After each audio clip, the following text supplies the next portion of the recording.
Adventures of Biggles.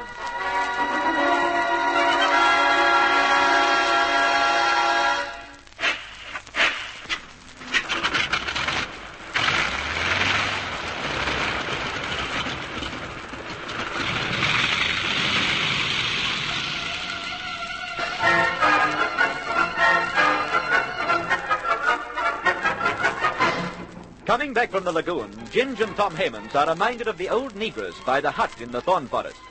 It occurs to them that she may have stolen Hagen's papers. They call up Biggles, who spreads his party and moves towards the clearing. He has no idea that Bertie and Colonel Summers are at this moment making a desperate bid to escape from the Viga. They overpower a Negro hand and, armed with his revolver, make for the companionway. But there's a shadow at the top. Von Starline is peering down. Lacey! Yes, it's us, Elbean. And you'd better not try any tricks. I'm armed. I do not believe you. No? Well, see this. Unless you do as I say, you'll feel it. Now, come down the steps slowly and with your hands up. Yes. I shall come down the steps. But fast! Look out, you fool! Colonel Summers, for Pete's sake! He can't help you. I caught him with my foot as I come down. It's like Sergeant Starley, if I can get my hand on that gun, But you won't.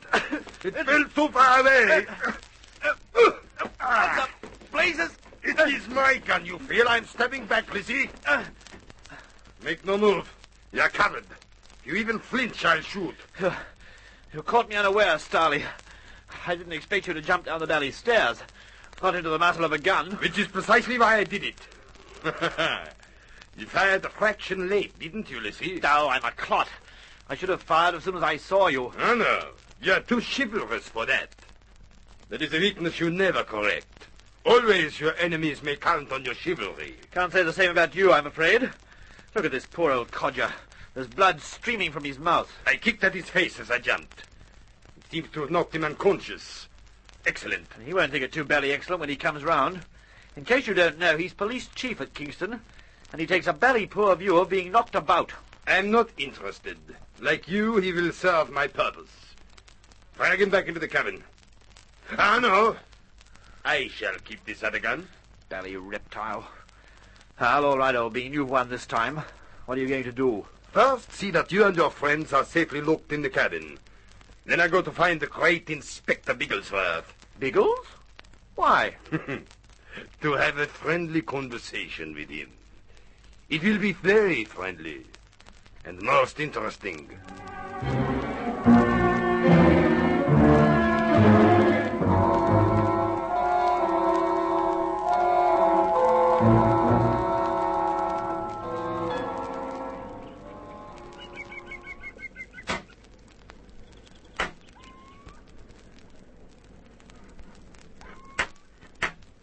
There it goes again, Biggles. What the dickens is that noise? Sounds like somebody hammering on metal.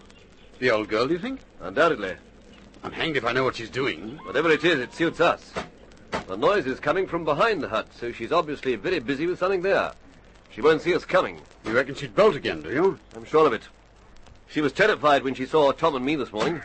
In that case, hadn't we all better go across? No, that'd be unwise. You and I can handle this. Hey, Ginge! Yes? Not too loud, old man. Don't want the old girl to hear us. Righto. What is it? Algy and I'll go over to her. If we all appear suddenly, we'll frighten her. What do you want us to do? What you're doing now. You and Tom scout about the thorn bush and warn us if anyone comes. Roger. You going into the hut? If she'll let us. But you keep on the alert no matter what we do. With this noise going on, it wouldn't surprise me if the crooks turn up. Oh, we'll keep it, don't worry. Good luck. Right, Algy. Sneak over to the hut. Make sure she doesn't see us until we are right on her.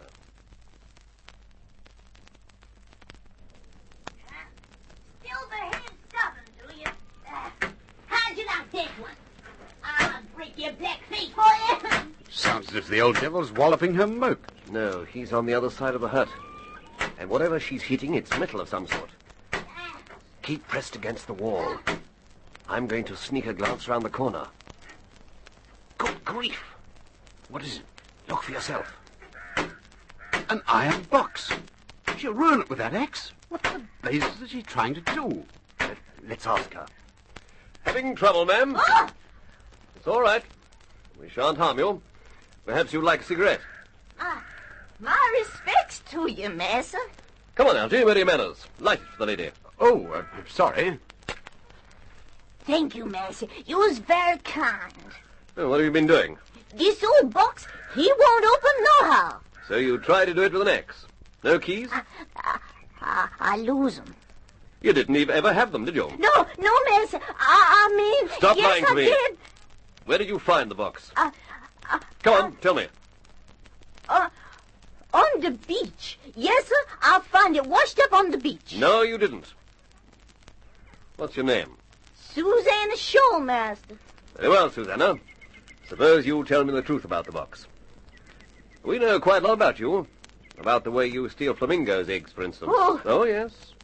You know that's against the law, don't you? Yes, sir. And you wouldn't like us to report you for it? No, sir. All right, then. I'll tell you where you found the box. You dug it up in a hut over by the flamingos, didn't you? Yes, sir. That's better, Susanna. And don't worry about it, because you won't get into trouble for that. It's just that I happen to be looking for that box. It belongs to the government, so you'll have to give it up. No. Why not? What do you think's in it? I think baby treasure, sir. Folks is always finding treasure round the islands, hid away in them bad old pirate days. I'll soon check on that.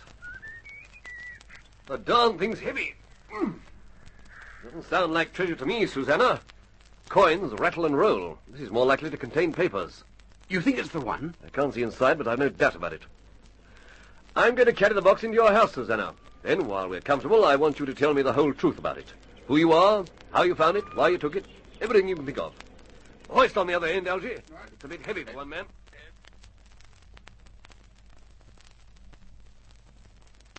You see, Mason, my husband, old Ned Shaw, he used to look after the flamingos. That was his job. So he was the government keeper of the flamingos? Yes, sir. They don't pay much, but they pay him a little bit. When he died, the money stopped, and I don't have no money at all. Only way I knows how to get money is to take flamingos' eggs into Matthew Town and sell 'em. That way, sir, I keeps alive. And that's the truth, Master. I only do it to eat. We're not doubting that. But what has this to do with the box you found? Well, ain't I tell you, Master? I go across every day for the eggs. Then one day, a long time ago, yes, sir, I sees a white man come up from the sea. He was carrying a big box, Master, and he put it in the old hut by the lagoon. Where were you while he was doing this? Me? I think maybe he's government inspector, so I hides. I don't want him to see my eggs. And he left the box in the hut? Well, he don't come out with no box, so he must have. But I don't look for it. Oh, no, I ain't no thief. He go away. Sometimes he come back again, and always he go to the hut. Then one day he goes away, and for long time he never come back again. He don't come back no more. He died, Susanna. That's what I think, Master. I says to myself, ain't no good that box being in there and going rusty when no one ain't coming for it no more. Susanna, girl, better you take it home and look after it. So I gets the box and brings it here, and that's all, Master. Except that you thought there was treasure in it and would have taken it if there were. I got no money, Master. I thinks if this man die, he don't want no treasure where he's gone. If no one want it, then I think maybe Susanna can have it. I'm very, very sorry if I've done wrong. You were wrong to take somebody else's property, Susanna, just as you were wrong to take the eggs. But we understand why you did it. I don't think you'll get into trouble. The government don't take my house away. They don't put me in jail. No, certainly not. When I go back to Jamaica, I recommend that you be given your husband's job as keeper of the flamingos. That should provide you with enough money to live on without stealing. Oh, Master, I know what to say. Look Oh, out, sir. Biggles. She'll kiss your hand in a minute. Hey, now then, Susanna. Biggles, you in there? Yes, Ginge, what is it? It's von Stahlheim. Oh, for Pete's sake. He doesn't know this hut's here, does he? I'm sure he doesn't. He says he wants to strike a bargain for Hagen's papers.